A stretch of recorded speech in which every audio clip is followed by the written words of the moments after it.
Okay, station 11. Hey, Warren, Charlie. Thank you again for having us and having me.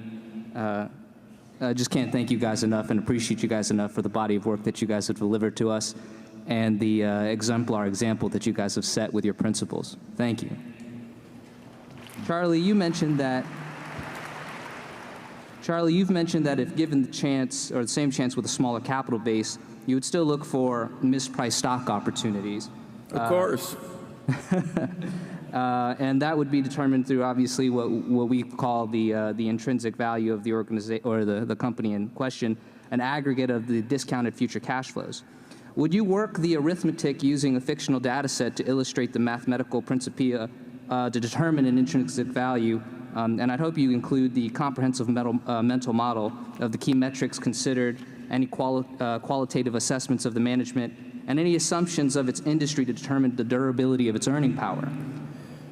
And Warren, same to that effect, would you also demonstrate or illustrate an arithmetic problem set using with a significant capital base and provide the object lessons on how those have changed from a small to a large capital base?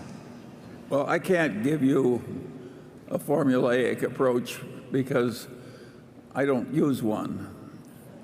And I just mix all the factors, and if the gap between value and price is not attractive, I go on to something else. And sometimes it's just quantitative. For instance, when Costco was selling at about 12 or 13 times earnings, I thought that was a ridiculously low value just because the competitive strength of the business was so great and it was so likely to keep doing better and better.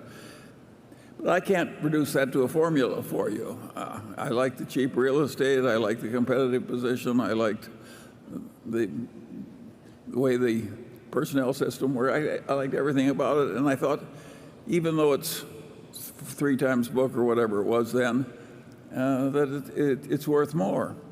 But that's not a formula that anybody. If you want a formula, you should go back to graduate school. They'll give you lots of formulas that won't work.